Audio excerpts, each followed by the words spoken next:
100 प्रकार की वह कैर की लहर शुरू होगी, और वह मेर की लहर थी, थोड़ी सी देर रुकी थी। कहते वहां सतलोक के अंदर जाके, जहां से तू आया है बावले, ए भोले प्राणी, जहां तू रहता था और जिस सुख को तू तलाश कर रहा है वो यहां नहीं है, वो उस सतलोक में है। उस सतलोक के अंदर शंखों लहर मेहर की उपजे, और कहर नहीं जा कोई, और दास गरीब अचल अविनाशी, और सुख का सागर सोई। वो सदा रहने वाला स्थान है, वो शाश्वतम स्थान है सतलोक।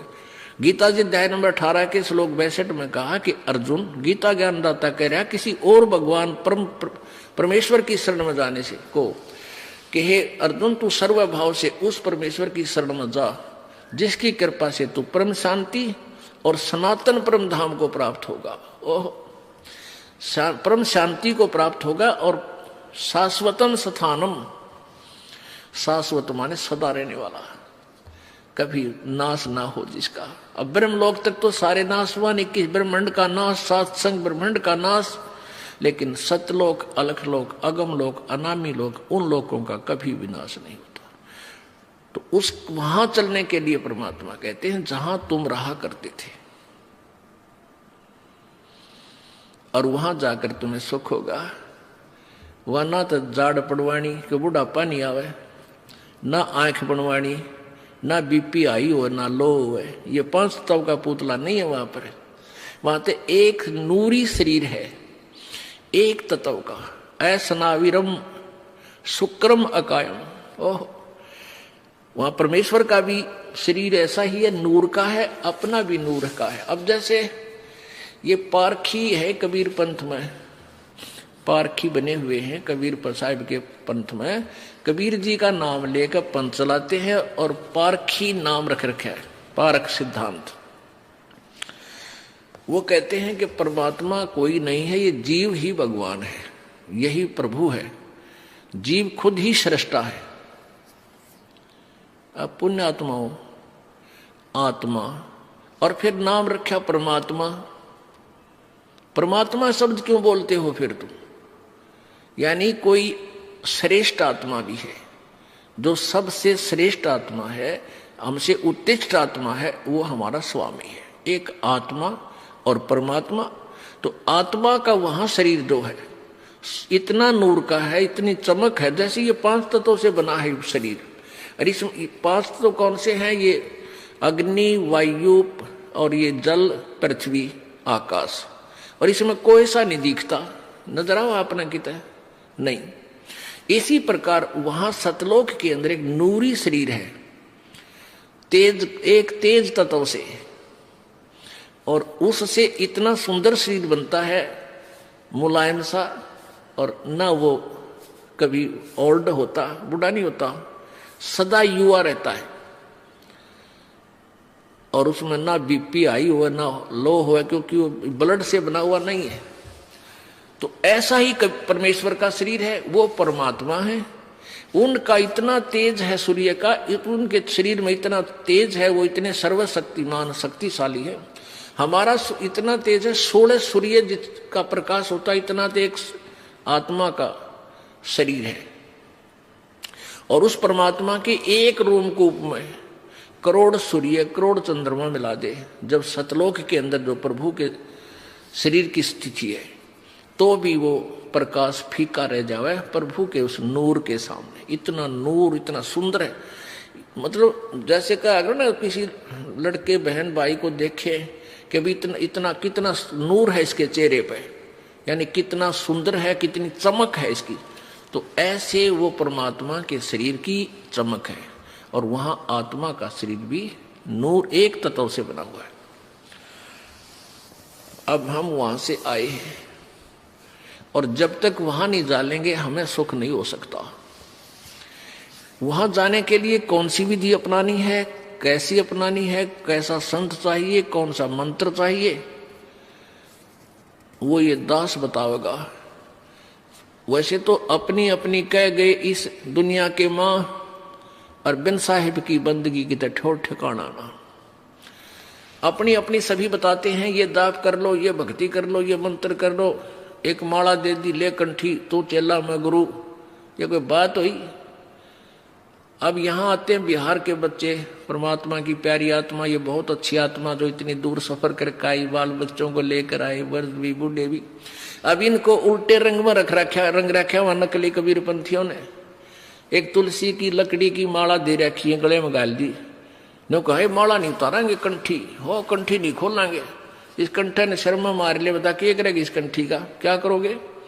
अरे परमात्मा ने जो ज्ञान दिया है उसके आधार से चलो, और तुम सारी क्रिया करो, दुर्गति हो रही तुम्हारी, घर में इतना दुख, शरीर में कष्ट, इस कंठी ने कोई लाभ नहीं दिया तुम्हारे। परमात्मा कबीर जी ने कहा था, ये कबीर जी ने कंठी से सिलसिला नहीं चलाया, ये तो नकली कबीर पंथियों ने बाद में इन भोली आत्माओं को बांधने के लिए सिस्टम तैयार किया। कबीर जी ने केवल एक समय नाम उपदेश लेने के लिए महर्षि रामानंद जी को अपना गुरु बनाने के लिए, गुरु मर्यादा बनाए रखने के लिए, क्योंकि वो वैष्णव साधु थे रामानंद जी, वो कंठी दिया करते एक तुलसी की माला, एक मणिया, और वो जो है ना वैष्णव साधु माना जाता था। अब परमात्मा ने उनकी शरण ली।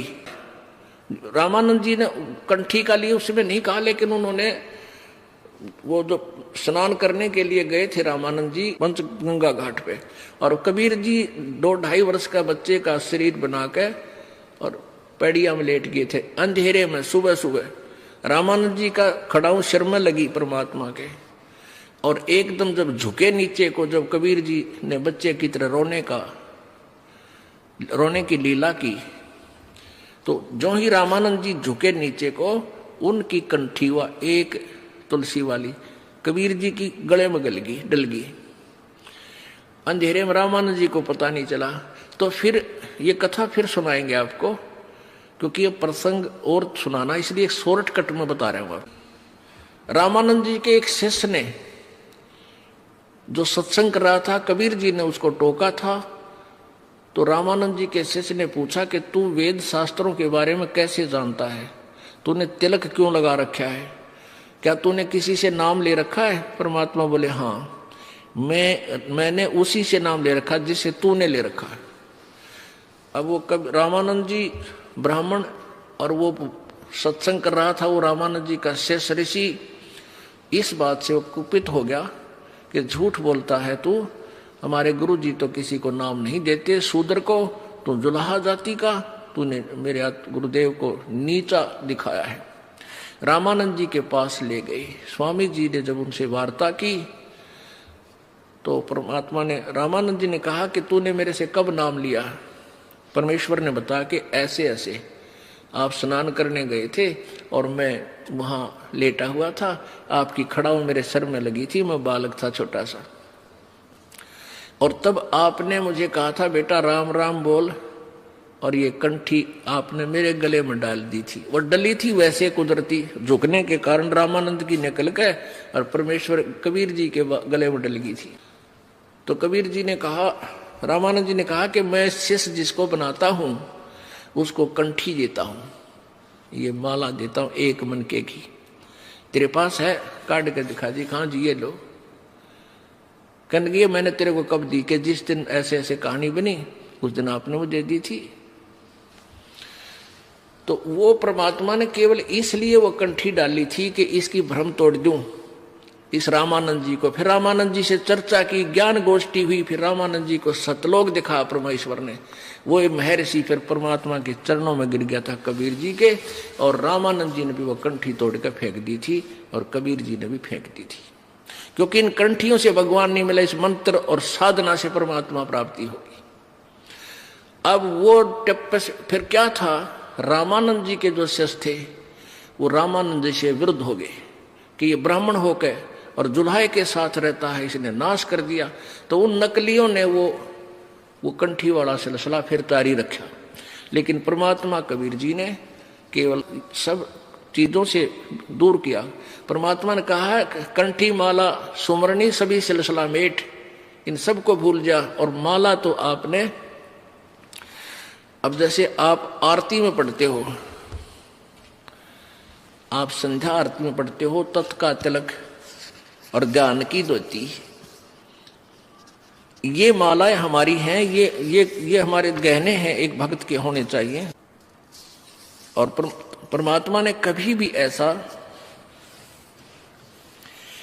तेज की आरती तेज का आगे, तेज का भोग तेज को लागे, तेज पखावज तेज ही बाचे, तेज ही नाचे तेज ही गावे, तेज का थाल तेज की बाती, तेज का पुष्प तेज की पाती, तेज के आगे तेज विराजे, कह कबीरा आरती साजे। अदली आरती अदल समोई, निर्भय पद में मिलना होई, दिल का दीप पवन की बाती, और चित्त का चंदन पांचों पाती, तत् का तिलक ध्यान की धोती, और मन की माला अजप्पा ज्योति। ये हाथ में माला लेकर जाप करना, इसको भी मालिकीय कहते हैं, इसकी कोई आवश्यकता नहीं।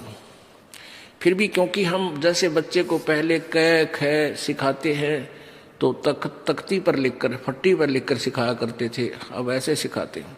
तो यहां परमात्मा कहते हैं कि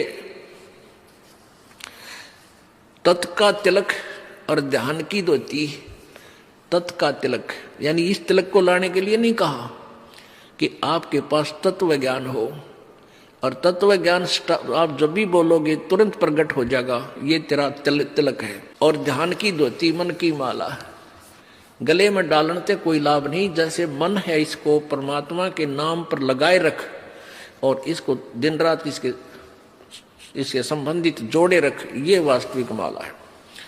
तो ये परमात्मा हमें यही बताना चाहते थे कि तुम जो साधनाएं कर रहे हो इनसे कोई लाभ नहीं होगा। और कोई विकार नहीं छोड़ रखा उन कबीर पंथियों ने, सारे जर्दा खावें, बीड़ी पीवें और तमाकू खावें और पूजा, क्योंकि उनसे लाभ तो होना नहीं कोई। अब जैसे ये दास इस हरियाणा में यही इसी तरह के तम्बाकू और शराब यहाँ भी एक नंबर पर है, खूब पीवे हैं, तम्बाकू भी खाते हैं। लेकिन जब इन बच्चों को परमात्मा की प्यारी आत्माओं को ये ज्ञान होगा कि ये बुराई है और हमारे बंधन का कारण है, तो तुरंत छोड़ देंगे। देखा देखी बुराई लगाई है, वो पी रहा है मैं भी पी लूं, ले पी ले। वो पीने वाला, एक पीने वाला 200 ने आदत खराब करेगा। अब हमारे बच्चे उनको त्याग रहे हैं, सभी मेरे जो दास के अनुयायी हैं, परमेश्वर कबीर जी के सेवक हैं, ये अब सब बुराई त्याग देते हैं। इनको पता है कि भगवान चाहिए तो त्यागना पड़ेगा, ना तो मर कुएं में पड़ गए, फिर कोई लाभ नहीं होगा, हाहाकार मच जाएगी, घर में भी दुख होगा, शरीर में भी कष्ट हो जाएगा। तो ईब 10 बच्चा ने छोड़ी हमारा ने, उन 200 की छुड़वाई। अब हजारों ने छोड़ी तो 10,000 की छुड़वा दी, 1 लाख ने बुराई छोड़ी तो 10 लाख की छुड़वा दी। तो बुराई घर भी ऐसे ही किया था, एक पीने लगा 10 को सिखा दिया, 10 ने फिर 200 को सिखा दिया, हजारों को सिखा दिया। तो ऐसे ही बुराई हम हटाएंगे समाज से, दास का ये मुख्य उद्देश्य है, क्योंकि इसके बिना भक्ति बन नहीं सकती। जैसे किसान खेत बीजता है और खेत को संवारेगा नहीं, वैसे बीज दे उसको कुछ नहीं मिलना, व्यर्थ प्रयत्न है, वो बीज भी बर्बाद करना है। तो दास का उद्देश्य है कि पहले आपको हर बुराई से दूर करूं जो आवश्यक ही नहीं हमारे मनुष्य जीवन की, और फिर ये नाम रूपी बीज आप में बोऊंगा। देखियो परमात्मा कितना सुख देगा आपको। अब कल आपने सुना था, तिल भर मछली खा के परमेश्वर कहते हैं और लाख गऊ दे दान। एक गऊ, लागड़ गऊ, दूध वाली गऊ दान देने का बहुत पुण्य लिखा पुराणों में। कहते हैं तिल भर मच्छी यानी मांस खा के, एक तिल जितना, और लाख गऊ दे दान, उससे भी कोई लाभ नहीं होगा तो भी नरक निदान है। ओहो। तो इसी प्रकार परमात्मा कहते हैं जरा सा भी तम्बाकू खा लिया इस नाम लेने के बाद, और बीड़ी सिगरेट पी ली या पान खा लिया जिसमें नशा होता है, तो उसी दिन तेरा भक्ति नष्ट हो जाएगी, ये नाम नहीं रहेगा। अब समझदार व्यक्ति नहीं गलती करेगा। जैसे माता गर्भ को रख यतन बना और ठेस लगे तो छन्न हो तेरी, ऐसे भक्ति जा। किसी बहन को 5, 7, 10 वर्ष में कोई गर्भ रहा हो, फिर वो रात में भी दुखी रहती है, चिंतित रहती है, जब वो करवट लेती है तो भी एकदम उठ के बैठ जाती है, कहीं मेरे बच्चे पर दबाव तो नहीं पड़ गया और ये खराब तो ना हो गया है, भगवान मेरा गर्भ खराब ना हो जाए। तो वो फिर उसको प्रफुल्लित कर लेती है, फिर वो बालक, वो लाल उसको प्राप्त होता है। ऐसे ही ये भक्ति है, इसको इतने जतन से रखना पड़ेगा आपने, यदि परमात्मा चाहते हो ना, या आने की कोई आवश्यकता नहीं, क्यों डले ढो खाम खा। और आज देखना कुछ दिनों के अंदर ये समाज सुधरेगा, आपकी हर इच्छा परमात्मा पूरी करेगा, घर का दुख मिटेगा, शरीर का कष्ट मिटेगा, जो लाखों रुपए से बिना मिटना था। तो फिर आपको कितनी शांति और कितनी खुशी होगी और कितनी उमंग से आप आओगे। पहले वो बीमारी पर पैसा लगाते थे, फिर दान में खर्चोगे और दान से आपको पुण्य होगा। कहते हैं धर्म तो दसके नहीं, दसके तीनों लोग, और खैर आयत में खैर है कीजिए आत्म भोग। अब हमने ये साधना करके, क्यों करते हैं साधना? कि हम सुख सागर प्राप्त करें, हम सतलोक में चले। हम कहां से आए थे और क्यों फंसे काल के जाल में? आप जी को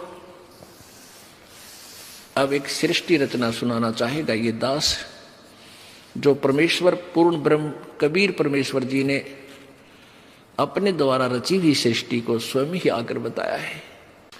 क्या बताया था परमात्मा ने? धर्मदास ये जग बोराना, कोई न जाने पद निर्वाणा। यही कारण मैं कथा पसारा, सबसे कहिए एक राम नियारा। यही कथा जग जीव सुनावो, सब जीवों का भरम नसाओ। भरम गए जग वेद पुराणा, आदि राम का वेद न जान्या।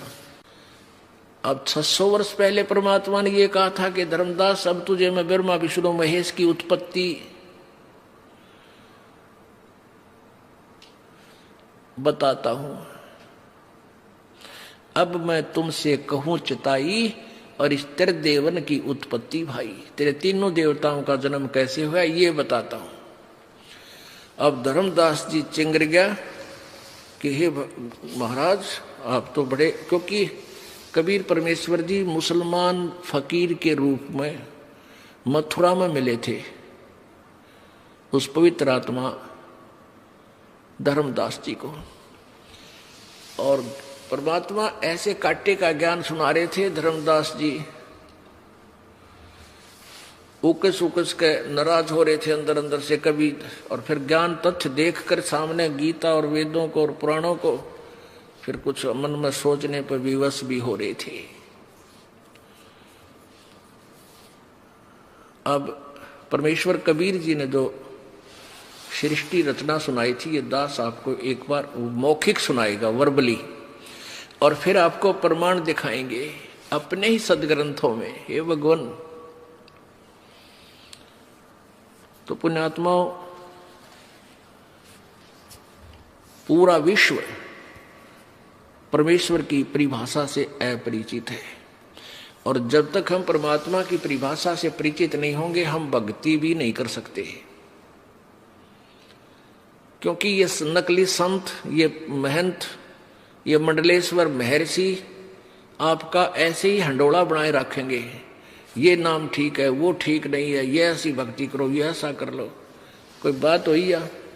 अब एक भगवान और उसके पाने का रास्ता भी एक ही है। आम का बीज एक ही है, आम की गुठली, और बबुल का बीज बीज करने का, ये भी आम देगा? कभी नहीं लगेगा। सबसे पहले परमेश्वर